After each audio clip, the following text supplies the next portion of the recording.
மாயா வினோத பரதேசி. எழுதியவர் வடுவூர் கே. துரைசாமி ஐயங்கார். பாகம் 2. அதிகாரம் 9. புகைப்படமும் அமர்க்கலமும்.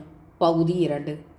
கண்ணப்பா சமாச்சார பத்திரிகையிலிருந்து படித்து காட்டிய வரலாற்றை உணர்ந்த நால்வரும் அளவற்ற வியப்பும் பிரமிப்பும் அடைந்தனர். உடனே வேலாயுதம் பிள்ளை, இந்த வரலாறு நிறமும் புதுமையாக அல்லவா இருக்கிறது. அன்றைய தினம் பட்டாபிராம பிள்ளை நமக்கு அனுப்பிய தந்திக்கு நாம் பதில் அனுப்பினோமே, அதன் பிறகு எவ்விதமான தகவலும் தெரியவில்லையே என்று நான் நினைத்து கொண்டே இருந்தேன். அது இப்படியா முடிந்தது? அன்றைய தினம் பகலில் வந்த இருவரும் யாராயிருக்கலாம் என்பது தெரியவில்லையே. என்ன கருத்தோடு நம்முடைய உறவினர் என்று சொல்லிக்கொண்டு வந்தார்கள் என்பதும், மனோன்மணி அம்மாளோடு என்னென்ன சங்கதிகள் பேசினார்கள் என்பதும் தெரியவில்லையே. அவர்கள் சாதாரணமாக கொள்ளையடிக்க வந்தவராக தோன்றவில்லை. அந்த எண்ணத்தோடு வந்திருந்தால் இரவில் வந்த ஆட்கள் பங்களாவில் இருந்த பொருள்களை கொள்ளையடித்து கொண்டு போயிருப்பார்கள் அல்லவா என்றார். உடனே திரிபுர சுந்தரி அம்மாள் பேசத் தொடங்கினாள். அவர்கள் சாதாரண திருடர்களாக இருந்தால் நம்முடைய வரலாறெல்லாம் அவர்களுக்கு எப்படி தெரியப்போகிறது? அவர்கள் அந்த மாசிலாமணியை சேர்ந்தவர்களாகத்தான் இருக்க வேண்டும். நாம் அந்த பெண்ணை கட்டப்போகிறோம் என்பதை தெரிந்து கொண்டு நம்முடைய சொந்தக்காரர் போல பெண்ணினிடம் போய் அதன் மனதை கலைக்க எண்ணியிருக்கலாம் என்று நினைக்கிறேன். அவர்கள் சிறை வைத்ததை உணர்ந்து ஆட்கள் வந்து விடுவித்து கொண்டு போயிருக்கிறார்கள். அந்த பெண் ஆதியில் மாசிலாமணிக்கு பேசப்பட்ட பெண்ணல்லவா? அந்த எரிச்சலினால் ஏதாவது கெடுதல் செய்யும் எண்ணத்தோடு அவன்தான் ஏதோ சூது செய்திருக்கிறான் என்றாள். உடனே கண்ணப்பா, நம்முடைய சாமியார் ஐயா சொன்னது நிஜமாகிவிட்டதே. எதிரிகள் நம்மேல் கத்தி தீட்டிக் கொண்டிருப்பதாகவும் நாம் விழிப்பாக இருக்க வேண்டும் என்றும் அவர் சொன்னார் அல்லவா? அவன் தன்னுடைய பானத்தை சென்னப்பட்டணத்தில் பிரயோகம் செய்திருக்கிறான் போலிருக்கிறதே. இனிமேல் நம்முடைய முறை போலிருக்கிறது. நமக்கு எவ்விதமான துன்பம் இழைக்க அவன் ஏற்பாடு செய்து கொண்டிருக்கிறானோ தெரியவில்லை என்றான். அப்போது வடிவாம்பாள் மிருதுவான குரலில் தனது மாமியாரை பார்த்து, எவ்வளவு பெருத்த விபரீதம் நடந்திருக்கையில் பட்டணத்து சம்பந்தி வீட்டார் இதை பற்றி நமக்கு எழுதாமல் இருக்க மாட்டார்கள். அன்றைக்கு மறுநாள் ஞாயிற்றுக்கிழமை ஆகையால் தபால் தலை அகப்படாமையால் கடிதம் எழுதக்கூடாமல் போயிருக்கும். அல்லது சரியான தகவல்களை தெரிந்து கொண்டு எழுத அவகாசம் கிடைத்திருக்காது. ஒருவேளை நேற்று எழுதி போட்டிருக்கலாம். நமக்கு வந்திருக்கும் கடிதங்களில் அவர்களுடைய கடிதம் ஏதாவது இருக்கிறதா என்று பார்க்க சொல்லுங்கள் என்று தனிவான குரலில் கூறினாள். திரிபுர சுந்தரியம்மாள் அதை உடனே தனது புருஷருக்கு தெரிவிக்க, அவர், ஆம், வாஸ்தவம்தான், அவரிடமிருந்து கடிதம் வந்திருக்கலாம் என்று கூறிக்கொண்டே மிகுதி இருந்த கடிதங்களை எல்லாம் எடுத்து ஆராய்ந்து பார்க்க, பெருத்த உரையால் மூடப்பட்டிருந்த ஒரு கடிதம் சென்னையிலிருந்து வந்திருந்ததைக் கண்டு நிரம்பவும் பரபரப்பாக அதை எடுத்து வாய் திறந்து உள்ளே இருந்த கடித மடிப்பை வெளியில் இழுத்தார். அதற்குள் தபால் கார்டு அளவில் எடுக்கப்பட்ட ஒரு புகைப்படம் வேறொரு காகிதத்தால் மூடி பொட்டலமாக மடித்து வைக்கப்பட்டிருந்தது. அன்றி தனியாக ஒரு கடிதமும் இருந்தது. கடிதத்தில் இருந்த விவரத்தை தெரிந்து கொள்ள வேண்டும் என்ற ஆவலில் அவர் புகைப்படத்தை திறந்து பார்க்காமல் மடியில் வைத்துக்கொண்டு கடிதத்தை எடுத்து பிரித்து எல்லோருக்கும் கேட்கும்படியாக படிக்கலானார். அது அடியில் வருமாறு எழுதப்பட்டிருந்தது. மகா ஸ்ரீ கணம் பொருந்திய சம்பந்தி பிள்ளை அவர்களுக்கு அடியேன் பட்டாபிராமன் அனந்தமான தெண்டனிட்டு எழுதுவது. உபயசேமம். சனிக்கிழமை அன்று நான் தங்களிடமிருந்து தந்தி வருவித்த பிறகு இவ்விடத்தில் என்ன நடந்தது என்பதை தெரிந்து கொள்ள தாங்களும் தங்கள் குடும்பத்தினரும் நிரம்பவும் ஆவல் கொண்டிருக்கலாம். தாங்கள் தந்தியில் எழுதியிருந்தபடி அவர்கள் நம்முடைய எதிரிகளை சேர்ந்தவர்கள் என்பதை பற்றி சந்தேகமே இல்லை. பகலில் வந்தவர்கள் உங்களுடைய நன்மையை கோருகிறவர்கள் போல பேசி என் பெண்ணினுடைய நடை உடை பாவனைகளையெல்லாம் பழித்ததன்றி தங்கள் குடும்பத்தாரின் ஆசார ஒழுக்கங்களுக்கும் அவளுக்கும் சிறிதும் பொருத்தமில்லை என்று பல வகையில் பெண்ணின் மனதை கலைத்தார்களாம். அந்த சமயத்தில் உங்களுடைய தந்தியோடு நானும் பங்களாவிற்கு வந்து சேர்ந்தேன். அதன் பிறகு பங்களாவில் நடந்த விற்த்தாந்தங்கள் எல்லாம் இன்றைய தினம் இவ்வூரிலிருந்து வெளியாகும் சமாச்சார பத்திரிகைகளில் விவரமாக வெளியிடப்பட்டிருக்கின்றன. அந்த பத்திரிகைகள் தங்களுக்கும் வருகின்றன. ஆகையால் தாங்கள் அவைகளிலிருந்து விவரங்களை நன்றாக தெரிந்து கொள்ளலாம். அநேகமாய் இந்த கடிதமும் பத்திரிகைகளும் ஒன்றாகவே உங்களிடம் வந்து சேரும் என்று நினைக்கிறேன். ஆனாலும் அதிர்ஷ்டவசமாய் எதிரிகளை சேர்ந்த ஒருவன் அகப்பட்டு கொண்டிருக்கிறான். அவன் நன்றாக அடிபட்டு துர்பலமான நிலைமையில் ஆஸ்பத்திரியில் கிடக்கிறான். ஆனாலும் அநேகமாய் பிழைத்துக் கொள்ளலாம் என்று டாக்டர்கள் அபிப்பிராயப்படுகிறார்கள். பேசுவதற்கு அவனுக்கு சக்தி ஏற்பட்டவுடனே போலீசார் அவனை கொண்டே எதிரிகளின் சதி ஆலோசனை இன்னதென்று திட்டமாக அறிந்து விடுவது நிச்சயம்.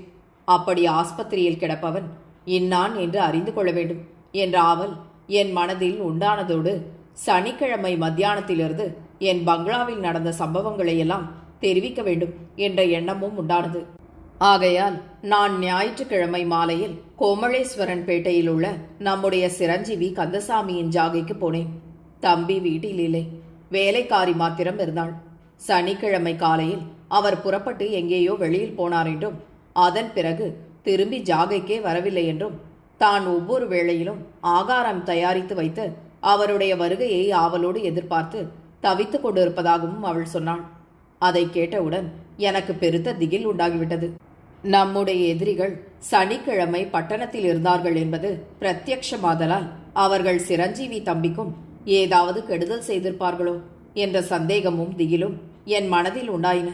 நான் உடனே போய் போலீசாரிடம் அந்த விஷயத்தை அறிவித்த பின் அவர்களோடு நான் புறப்பட்டு அவர் போயிருக்கக்கூடிய இடங்கள் எல்லாம் போய் தேடி பார்த்தேன். எந்த இடத்திலும் அவர் காணப்படவில்லை. அவர் எங்கேயாவது பக்கத்து ஊர்களுக்கு நண்பர்களோடு தமாஷாய் போயிருந்துவிட்டு திரும்பி வந்து விடலாம் என்றும் அரைகுறையான சங்கதியை தெரிந்து நான் உங்களுக்கு உடனே எழுதினால் நீங்கள் எல்லோரும் அனாவசியமான கிளி கொண்டு வதைப்படுவீர்கள் என்றும் நினைத்து நான் இன்று மாலை வரையில் அவரது வருகையை எதிர்பார்த்ததோடு தேடக்கூடிய இடங்களிலெல்லாம் தேடி பார்த்துவிட்டு கடைசி நிமிஷத்தில் இந்த தபாலில் அனுப்பியிருக்கிறேன். சிரஞ்சீவி தம்பி ஒருவேளை ஏதாவது எண்ணத்தோடு மன்னார்குடிக்கே வந்திருக்கலாம் என்ற சந்தேகம் தோன்றுகிறது. அப்படி அவர் அங்கே வந்துராவிட்டால் சிரஞ்சீவி கண்ணப்பாவை அடுத்த ரயிலில் இந்த ஊருக்கு அனுப்ப வேண்டுகிறேன். கந்தசாமி இந்த ஊரிலேயேதான் எவ்விடத்திலேயாயினும் சிறை வைக்கப்பட்டிருக்க வேண்டும். ஆதலால் அதற்கு தக்க யோசனைகள் செய்து இன்னும் நம்மால் ஆன பிரயாசைகளை பட்டு ஊர் முழுவதிலும் தேடி பார்க்கலாம். நிச்சயதார்த்தத்திற்கு சகலமான ஏற்பாடுகளும் செய்யப்பட்டிருக்கின்றன. எப்படியும் அவர் வெள்ளிக்கிழமைக்குள் வந்துவிடுவார் என்ற நம்பிக்கை இருப்பதால் எதையும் நிறுத்தாமல் நடத்தி கொண்டே போகிறேன்.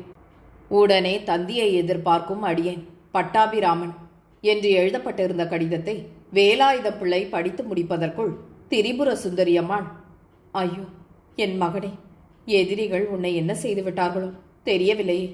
ஆ தெய்வமே, இன்னமும் எங்களை சோதிக்க வேண்டுமா என்று வீறிட்டு கூக்குரலிட்டு தனது கைகளை பிசைந்து பிரலாபித்து அழத் தொடங்கினாள். அதுபோலவே வடிவாம்பாளும் கலங்கி கண்ணீர் வடித்து அழத் தொடங்கினாள். வேலாயுதம் பிள்ளையும் கண்ணப்பாவும் அபாரமான பிரமிப்பும் கலக்கமும் திகிலும் அடைந்து வெலவெலத்து போயினர். உடனே வேலாயுதம் பிள்ளை, என்ன ஆச்சரியம் இது, வெளியில் போன பையன் எங்கே போயிருப்பான்?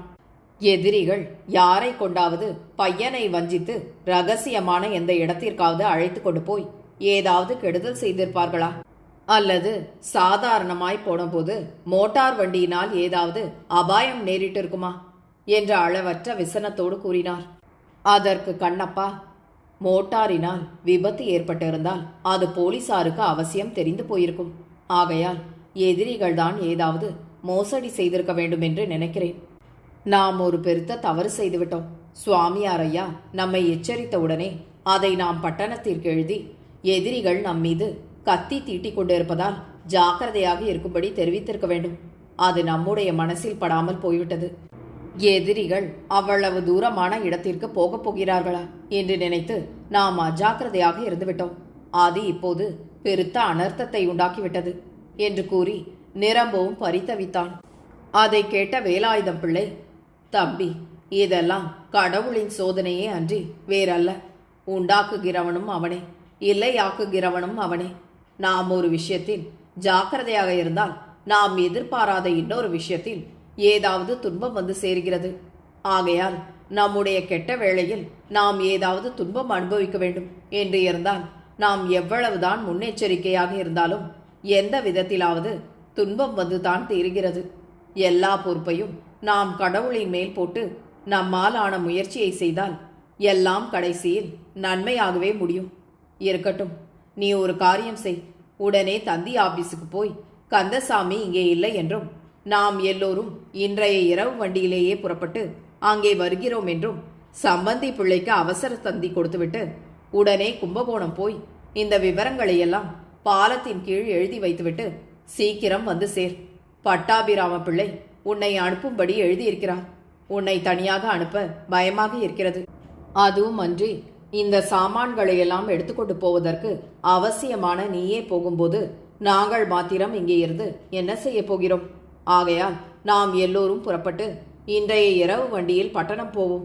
நம்முடைய அண்ணன் நடராஜ பிள்ளை சுவாமி தரிசனத்துக்கு கோவிலுக்கு போயிருக்கிறார்கள். அவர்கள் வந்தவுடன் எல்லாவற்றையும் அவர்களுடைய வசத்தில் விட்டு ஆட்களையும் காவல் போட்டுவிட்டு போவோம். பட்டணத்தில் கந்தசாமி அகப்பட்டு விட்டால் நாம் உடனே தந்தி அடிப்போம். அண்ணன் இந்த சாமான்களையெல்லாம் வண்டியில் வைத்துக்கொண்டு நம்முடைய பந்துக்களையும் அழைத்து கொண்டு பட்டணம் வந்து சேரட்டும் என்றார். கண்ணப்பாவுக்கும் மற்றவருக்கும் அந்த யோசனை உசிதமானதென தோன்றியது. கண்ணப்பா தந்தி ஆபீஸுக்கு புறப்பட எத்தனித்த காலத்தில் வடிவாம்பாள், அந்த படம் யாருடையது என்று பார்க்கவில்லை என்றாள். உடனே வேலாயுதம் பிள்ளை தமது மடியில் கிடந்த புகைப்படத்தை எடுத்து மேல் காகிதத்தை விலக்கிவிட்டு அதற்குள் காணப்பட்ட வடிவத்தை உற்று நோக்கி வியப்படைந்து, இவன் யாரோ நமக்கு அறிமுகமான மனிதன் போலல்லவா இருக்கிறான், இன்னான் என்பது விளங்கவில்லையே என்று கூறிய வண்ணம் அதை கண்ணப்பாவிடம் கொடுக்க அவனும் திரிபுர சுந்தரியம்மாளும் அதை கூர்ந்து நோக்கினர். உடனே திரிபுர சுந்தரியம்மாள், இது கோபாலசாமியின் சாயலாக இருக்கிறது என்றாள். உடனே கண்ணப்பா, ஆம், இது கோபாலசாமிதான். என்ன ஆச்சரியம் இது! இவன் எதற்காக அவர்களுடைய பங்களாவிற்கு போனான்? நம்முடைய எதிரியின் ஆட்களோடு இவன் எப்படி சம்பந்தப்பட்டான் என்பது விளங்கவில்லையே என்றான். உடனே திரிபுர சுந்தரியம்மாள், அந்த மாசிலாமணி பணத்தை மேற்கொண்டவன் அல்லவா? இவன் எப்போதும் கந்தசாமியோடு கூட இருக்கிறான் என்று தெரிந்து கொண்டு இவனுக்கு ஏதாவது பணம் கொடுத்து இவனை கையில் போட்டுக்கொண்டு இவன் மூலமாக கந்தசாமிக்கும் மனோன்மணிக்கும் கெடுதல் செய்ய எத்தனித்தார்களோ என்னவோ என்றாள். அதை கேட்ட வேலாயுதம் பிள்ளை, அப்படித்தான் இருக்க வேண்டும். அதற்கு தகுந்த சிக்ஷையை ஈஸ்வரன் கைமேல் நடத்திவிட்டார். கெடுவான் கேடு நினைப்பான் என்பது ஒரு நாளும் பொய்யாகாது என்றார். உடனே கண்ணப்பா அவ்விடத்தை விட்டு வெளிப்பட்டு வண்டியில் ஏறிக்கொண்டு தந்தி ஆபீஸுக்கு போய் பட்டாபிராம பிள்ளைக்கு அவசர தந்தி அனுப்பிவிட்டு அப்படியே நேராக கும்பகோணம் போய் திகம்பர சாமியார் குறித்த பாலத்தின் உள்வாயில் அவருக்கு தெரிவிக்க வேண்டிய விவரங்களை எல்லாம் எழுதி வைத்துவிட்டு உடனே திரும்பி மன்னார்குடிக்கு வந்து சேர்ந்தான். வேலாயுதம் பிள்ளையின் யோசனைப்படி நடராஜ பிள்ளையும் மற்ற ஆட்களும் வீட்டையும் சாமான்களையும் பார்த்து கொள்ளும் பொறுப்பை ஏற்றுக்கொண்டனர். அன்றைய தினம் முழுவதும் வேலாயுதம் பிள்ளை, திரிபுர சுந்தரியம்மாள், கண்ணப்பா, வடிவாம்பாள் ஆகிய நால்வரும் அன்னத்தையாவது தண்ணீரையாவது நாடாமல் ஏக்கமும் துயரமும் கவலையுமே வடிவாக ஓய்ந்து எப்போது பட்டணம் போவோம் என்று முற்றிலும் ஆவலே நிறைவாக மாலை நேரத்தின் வருகையை எதிர்பார்த்து துவண்டு கிடந்து சாயங்காலம் அவ்வூரிலிருந்து புறப்பட்ட ரயில் வண்டியில் ஏறி சென்னைக்கு பிரயாணம் போயினர். பல ஆட்களோடு வீட்டை காவல் காத்திருந்த நடராஜ பிள்ளை கந்தசாமி காணாமல் போன விஷயத்தை குறித்து அளவற்ற துயரமும் கவலையும் கொண்டவராய் இரவு முழுவதும் கடவுளை நினைத்து ஸ்தோத்திரம் செய்த வண்ணம் ஊன் உறக்கமின்றி பொழுதை போக்கினார். மறுநாளாகிய புதன்கிழமையன்று பட்டணம் போவதற்காக வேலாயுதம் பிள்ளையின் விருந்தினர்களும் முதல் நாள் இரவில் ஏதோ அவசர காரியமாய் தமது பங்களாவிற்கு திரும்பி போயிருந்த சுந்தரம் பிள்ளையும் சிவக்கொழுந்தம்மாளும் வந்து சேர்ந்தனர். பட்டணத்தில் நிகழ்ந்த சம்பவத்தின் விவரங்களையும் வேலாயுதம் பிள்ளை முதலியோர் முதல் நாளே பட்டணம் போயிருக்கும் செய்தியையும் கேட்ட விருந்தினர் எல்லோரும் கரை கடந்த வேதனையும் அங்கலாய்ப்பும் அடைந்து விசனமே வடிவாக மாறிப்போயினர். அவ்விடத்தில் கூடியிருந்த எல்லோரும் தந்தி ஆபீஸிலேயே ஒரு ஆளை வைத்து பட்டணத்திலிருந்து எப்போது தந்தி வரும் என்ற ஆவலோடு எதிர்பார்த்திருந்தனர். அன்றைய தினம் பகலில் நடராஜ பிள்ளைக்கு ஒரு தந்தி வந்தது. அது அடியில் வருமாறு எழுதப்பட்டிருந்தது. சேமமாய் பட்டணம் வந்தோம். பையன் இன்னமும் அகப்படவில்லை. மறுபடி தந்தி வந்த பிறகு நீங்கள் புறப்பட்டு வரலாம். விருந்தாளிகளை உபசரித்து நம்முடைய வீட்டிலேயே இருக்க செய்யுங்கள். கண்ணப்பா என்று கிடைத்த செய்தியை உணர்ந்த சுந்தரம் பிள்ளை, நடராஜ பிள்ளை, விருந்தினர் முதலிய எல்லோரும் மனத்தளர்வும் துயரமும் அடைந்து ஓய்ந்து போய் செய்வது இன்னதென்பதை அறியாது ஊன் உறக்கமின்றி இதே பேச்சாக பேசிக்கொண்டு அந்த மாளிகையிலேயே இருந்தனர். அன்றைய தினம் கழிந்தது. மறுநாட்களாகிய வியாழக்கிழமையும் வெள்ளிக்கிழமையும் ஒவ்வொரு தந்தி வந்தது. அந்த தந்தியிலும் முதல் நாளில் வந்த செய்தியே காணப்பட்டது. அவர்களது விசனமும் கவலையும் சஞ்சலமும் மலை போல பெருகிக் கொண்டே இருந்தன. சனிக்கிழமை தினம் வரும் தந்தியாவது நல்ல செய்தியை கொண்டு வராதா என்று அவர்கள் எல்லோரும் ஆவலாக காத்திருந்தார்கள். அன்று முழுவதும் தந்தியே வராமையால் எல்லோரும் பெருத்த ஏமாற்றமும் கலக்கமும் அடைந்து நெருப்பின் மீது விழுந்த புழுக்கள் போல துடித்துக் கொண்டிருந்தனர். மறுநாளாகிய ஞாயிற்றுக்கிழமை தினம் வந்தது. அன்றைய தினம் எப்படியாவது கடிதமாவது தந்தியாவது வரும் என்று நடராஜ பிள்ளை, சுந்தரம் பிள்ளை, விருந்தினர் முதலிய எல்லோரும் எதிர்பார்த்தனர். தபால்காரன் சமாச்சார பத்திரிகைகளை மாத்திரம் கொடுத்தானே அன்றி கடிதம் எதையும் கொடுக்கவில்லை. விருந்தினருள் ஒருவர் சமாச்சார பத்திரிகைகளை பிரித்து பொழுதுபோக்காக பக்கங்களை மேம்போக்காக தள்ளிக்கொண்டே வந்தார். அவர் திடீரென்று எதையோ கண்டு திடுக்கிட்டு கூக்குரலிட்டு, ஐயோ, இதென்ன பெருத்த இடியாக இருக்கிறதே, நம்முடைய வேலாயுதம் பிள்ளை முதலியோருக்கு பயங்கரமான அவக்கேடு நேர்ந்து விட்டதாமே என்றார். அதை கேட்ட மற்ற எல்லோரும் திகில் கொண்டு நடுநடுங்கி அந்த செய்தியை படிக்க சொல்ல, முன் குறிக்கப்பட்ட விருந்தாளி அடியில் வருமாறு சமாச்சார பத்திரிகையை படிக்கலானார். சென்னையில் பெரிய கலெக்டர் உத்தியோகம் பார்த்து வரும் மகா ஸ்ரீ பட்டாபிராம பிள்ளை அவர்களுடைய பெண்ணுக்கு வெள்ளிக்கிழமை அன்று நிச்சயதார்த்தம் நடத்தினார்களோ அல்லது நடத்த உத்தேசித்திருந்தார்களோ தெரியவில்லை. மன்னார்குடியில் உள்ள பெருத்த மிராஸ்தார் ஒருவருடைய பிள்ளைக்கு தம் பெண்ணை கொடுக்க கலெக்டர் நிச்சயித்திருந்தாராம். பிள்ளை வீட்டார் கோமலேஸ்வரன் பேட்டையில் உள்ள ஒரு பெருத்த மெத்தை வீட்டில் இறங்கியிருந்தார்களாம். இரவில் அவர்கள் படுத்து தூங்கின சமயத்தில் யாரோ பகைவர்கள் உள்ளே நுழைந்து மகா பயங்கரமான பெருத்த அட்டூழியம் செய்துவிட்டு போய்விட்டார்களாம். இன்று காலையில் போலீஸ் ஸ்டேஷனில் சுமார் 1000 ஜனங்கள் கும்பலாக கூடியிருந்தார்கள். நான் உள்ளே நுழைந்து பார்ப்பதற்குள் என் பாடு திண்டாட்டமாகிவிட்டது. நான் ஸ்டேஷனுக்குள் நுழைந்து பார்த்தவுடன் ஏன் இந்த பரிதாபகரமான காட்சியை பார்த்தோம் என்று ஆகிவிட்டது. சுமார் 50 வயதான ஒரு பெரியவருடைய வலது காதும் ஒரு பெரிய அம்மாளுடைய இடது காதும் அடியோடு அறுக்கப்பட்டு போய்விட்டன. அவர்கள்தான் ஸ்ரீமான் பட்டாபிராம பிள்ளையின் சம்பந்திகள் என்று சொல்லிக் கொண்டார்கள். சுமார் 25 வயதுள்ள ஒரு யவ்வன புருஷனுடைய 2 கண்களும் பலாக்காய் கொத்துவது போல கொத்தப்பட்டு போயிருந்தன. அழகே வடிவாக அமைந்துள்ள சுமார் 20 வயதுள்ள ஒரு யவ்வன ஸ்திரீயின் மூக்கு அடியோடு பெயர்த்தெடுக்கப்பட்டு போனதால் அவள் மூர்ச்சித்து பிணம் போல கிடந்தாள். சுமார் 20 வயதுள்ள அழகான இன்னொரு யவ்வன புருஷனது முகத்தில் அக்னி திராவகம் கொட்டப்பட்டதால் முகம் முழுவதும் குழைக்கரியாக வெந்து போயிருந்தது.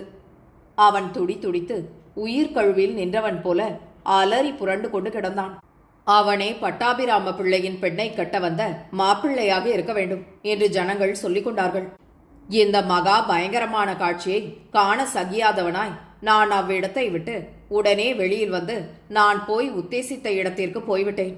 விரிவான வரலாற்றை நன்றாக விசாரித்து மறுபடி எழுதுகிறேன் என்று எழுதப்பட்டிருந்த செய்தியை விருந்தாளி ஒருவர் படிக்கவே அதை கேட்ட சுந்தரம் பிள்ளை, நடராஜ பிள்ளை, சிவக்கொழுந்தாம்மாள், மற்ற விருந்தினர் முதலிய எல்லோரும் எவ்வித நிலைமையை அடைந்திருப்பார் என்பதை யூகித்துக் கொள்வது சுலபமானதன்றி அதை விவரித்து எழுதுவது சாத்தியமற்ற காரியம் என்றே சொல்ல வேண்டும். சுருங்க கூறும் இடத்து ஒரு நாழிகை காலம் வரையில் எல்லோரது உயிரும் உடம்பை விட்டு போய்விட்டதென்று சொல்வதே பொருத்தமாக இருக்கும். அவர்கள் எல்லோரும் அலறி அடித்துக்கொண்டு அன்றைய மாலை ரயிலில் சென்னைக்கு பிரயாணமாயினர்.